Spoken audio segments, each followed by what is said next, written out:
आज introduction to cyber security series के third module की शुरुआत हो रही है।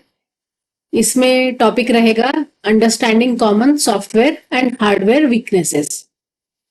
एपिसोड 1 है और मॉड्यूल 1 और मॉड्यूल 2 जो इस साइबर सिक्योरिटी इंट्रोडक्शन सीरीज के मॉड्यूल्स थे उसमें आपका फीडबैक अच्छा आया है। मुझे खुशी है कि जो वीडियो के कंटेंट है वो आपको बेनिफिशियल साबित हो रहे हैं। आपका फीडबैक बड़ा ही पॉजिटिव रहा है, इसीलिए मैं इस सीरीज को आगे भी बढ़ा रही हूँ और आज हम मॉड्यूल 3 में हैं।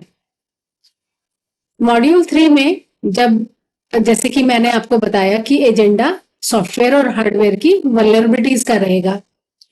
सवाल उठता है कि अगर हमें अपना सॉफ्टवेयर सिक्योर करना है या हार्डवेयर सिक्योर करना है तब हम क्या स्टेप्स लेंगे। लेकिन सिक्योरिटी तो हम तब लगाएंगे जब हमें पता हो कि वीकनेस क्या हो सकती है। जैसे फॉर एग्जांपल आप कोई फिजिकल रूम कोई एक ले लें और फिजिकल रूम में अगर आपको पता होगा कि यहाँ पे 2 विंडो हैं, 2 डोर्स हैं, तभी आप उसमें प्रॉपर सिक्योरिटी लगा सकते हैं।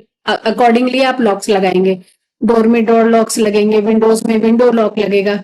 लाइकवाइज अगर हमें अपने हार्डवेयर और सॉफ्टवेयर में सिक्योरिटी लगानी है तब हमें पता होना चाहिए कि वहां पे क्या क्या वीकनेसेस हो सकती हैं। ऐसा नहीं है कि हम 100% किसी भी सिक्योरिटी को अप्लाई कर सकते हैं या हमारा हार्डवेयर और सॉफ्टवेयर 100% सिक्योर हो जाता है, लेकिन जितना भी पॉसिबल हो उतना हमें उसे अगर सिक्योर करना है तब हमें सबसे पहले उसके वीकनेसेस को समझना पड़ेगा। जो हमारा ये एजेंडा है कॉमन सॉफ्टवेयर और हार्डवेयर वीकनेसेस का, इसमें सबसे पहले सॉफ्टवेयर की वल्नरेबिलिटीज डिस्कस करेंगे। सॉफ्टवेयर की वल्नरेबिलिटी में आज का जो टॉपिक है वो रहेगा बफर ओवरफ्लो। पिछले वीडियोस थोड़े से लेंदी रहे हैं एपिसोड्स में, कुछ लोगों को थोड़ा सा हैवी लगा, इसलिए इस बार मैं वीडियो मॉड्यूल 3 में थोड़े छोटे बनाऊंगी और कोशिश रहेगी कि एक ही टॉपिक कवर करें। जैसे कि अगर हम सॉफ्टवेयर वीकनेस पे बात कर रहे हैं तब बफर ओवरफ्लो में हम आज बात करेंगे। फॉर एग्जांपल जैसे सॉफ्टवेयर वीकनेस दूसरी हो सकती है एसक्यूएल इंजेक्शन वल्नरेबिलिटी। इसके ऊपर मैं दूसरा वीडियो आपको बनाऊंगी और मैंने इसको कुछ और इजी वे में समझाने की कोशिश की है। होप कि ये आपके लिए और भी इंटरेस्टिंग रहेगा। बफर ओवरफ्लो की हम बात करेंगे, लेकिन जब हम बफर ओवरफ्लो की बात करते हैं उससे पहले सवाल आता है कि बफर क्या होता है। और उससे भी पहले आप ये सोच सकते हैं कि सॉफ्टवेयर वीकनेसेस या सॉफ्टवेयर वल्नरेबिलिटीज क्या होती हैं।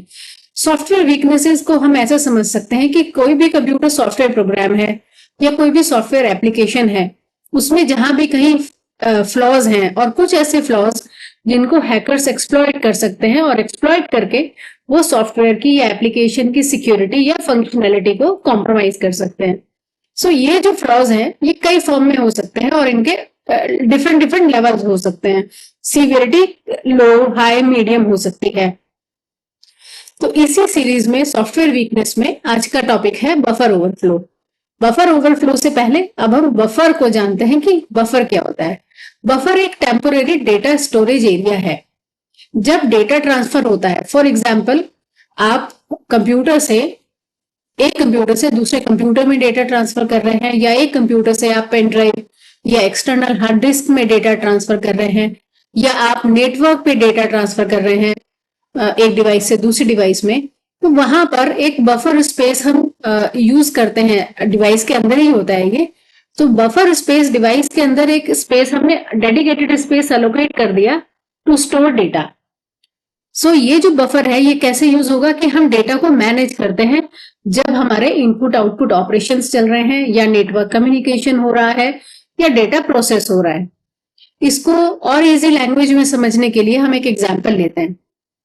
आप ऐसे समझें कि आपका कोई आपने कहीं पे या आपके घर पे आपके लिए आपकी मदर आपके लिए कोई फेवरेट फूड बना रही है। जब तक वो फेवरेट फूड बन रहा है तब तक आप कुछ छोटे छोटे बाइट्स अपने किसी फेवरेट स्नैक के ले रहे हैं। आप स्नैक खा रहे हैं और पीछे आपका फेवरेट मील भी बन रहा है। ये जो स्मॉल बाइट्स हैं इसको आप बफर मान सकते हैं कि आपने पहले वो ले लिया एज ए बफर, आप कुछ एंजॉय कर रहे थे while you were watching TV या रेस्टिंग, और जो आपका मेन कोर्स है वो भी आएगा। बफर ओवरफ्लो जो है एक कॉमन सॉफ्टवेयर वल्नरेबिलिटी है जो कब होती है, जब सॉफ्टवेयर प्रोग्राम के अंदर जब हम डेटा राइट कर रहे हैं और बफर स्पेस जो हमने डेडिकेटेड स्पेस अलोकेट किया है उसमें अगर जरूरत से ज्यादा डेटा आ जाए, यानी कि टेम्पोरेरी स्टोरेज एरिया जिसको कि हम बफर कहते हैं, तो अगर हमने उसकी कैपेसिटी से ज्यादा डेटा उसके अंदर डाल दिया तब। सो ये जो बफर्स हैं इसको हम टेम्पोरेरीली डेटा स्टोर करने के लिए यूज करते हैं और जिससे कि प्रोग्राम इसको प्रोसेस कर सकें। एक और एग्जांपल लेते हैं, आप ऐसे समझें, आप किसी बहुत ही बड़े पिक्चर से, जैसे जैसे कि 5 लीटर का आपका कोई पिक्चर है, उसमें आपने पानी लिया और उस पिक्चर से आप एक ग्लास के अंदर पानी पोर कर रहे हैं। अगर आप बहुत तेजी से पानी डालते हैं ग्लास में, तब ऐसी पॉसिबिलिटी है कि वो ओवरफ्लो कर जाए, यानी कि आपका ग्लास ज्यादा भर जाए। सो उससे क्या होगा कि you will create a mess. अब क्या करें, अब आप धीरे धीरे पानी डालेंगे, लेकिन अगर बहुत ही धीरे डाला आपने तो उसमें टाइम लगेगा, लेकिन आप पानी को गिरने नहीं देना चाहते, इसलिए आप धीरे धीरे करके डाल रहे हैं। अब इसी एनालॉजी को हम अप्लाई करते हैं कंप्यूटर के ऊपर। कंप्यूटर को हम ग्लास मानते हैं और जो हमें डेटा ट्रांसफर करना है उसको आप पानी मान लीजिए, वाटर मान लीजिए। सो कंप्यूटर को क्योंकि एक ही टाइम पे बहुत सारे प्रोसेस चलते हैं, जैसे ऑपरेटिंग सिस्टम है उसकी मल्टीपल प्रोसेसेस चल रहे हैं, सो अगर सारी प्रोसेसेस एक साथ उसमें हो जाएंगी तो ये ओवरवेल्म हो जाएगा, जैसे कि अगर हमने बहुत तेजी से ग्लास में पानी डाला लाइकवाइज। सो इसीलिए यहाँ पे बफर का कॉन्सेप्ट आया। तो बफर एक तरह से आपका एक हेल्पर ग्लास हुआ जिसमें कि आपने टेम्पोरेरीली पानी डाल दिया। तो सारा पानी एक साथ ग्लास में डालने के बजाय आपने पहले अपने बफर को फिल किया और बफर से धीरे धीरे करके पानी आपके ग्लास में जा रहा है, और जब वो बफर खाली हो जाएगा फिर से वो बफर भर जाएगा और फिर वो धीरे धीरे मैनेज इसी तरह से होता रहेगा और पानी ओवरफ्लो नहीं होगा, यानी कि आपका डेटा ओवरफ्लो नहीं होगा। लेकिन अगर आपने उसमें बहुत ज्यादा पानी डाल दिया तब बफर ओवरफ्लो हुआ। लाइकवाइज अगर आपकी जो बफर स्टोरेज है उसमें आपने ज्यादा डेटा डाल दिया तब क्या होगा, बफर ओवरफ्लो हो जाएगा। सो इसीलिए हम इसको बफर ओवरफ्लो वल्नरेबिलिटी कहते हैं। इसमें बफर ओवरफ्लो हो जाता है और ये इसके जो एडजेसेंट मेमोरी लोकेशंस होती हैं फिर ये डेटा को वहां पे ओवरराइट कर देता है। इसकी वजह से कुछ रिperकशन हो सकते हैं, जैसे कुछ साइबर सिक्योरिटी वल्नरेबिलिटीज आ सकती हैं, या फिर कई बार ऐसा भी होता है कि सॉफ्टवेयर प्रोग्राम क्रैश कर जाता है। अब हम ये देखते हैं कि बफर ओवरफ्लो कैसे काम करता है, या इसकी क्या फंक्शनैलिटी है। सबसे पहले बफर अलोकेट करते हैं।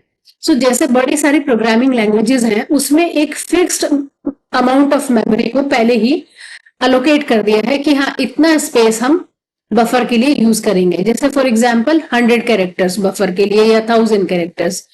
फिर आएगा input data. Input data meaning जब आप किसी वेबसाइट पे अपना कोई फॉर्म भर रहे हैं या आप अपना से नेटवर्क पे डेटा प्रोसेस हो रहा है, यानी कि आपके सर्वर कंप्यूटर से सर्वर पे जा रहा है, या फिर आप एक डिवाइस से दूसरे डिवाइस पे डेटा ट्रांसफर कर रहे हैं, या एक लोकेशन से दूसरे लोकेशन पे जा रहा है।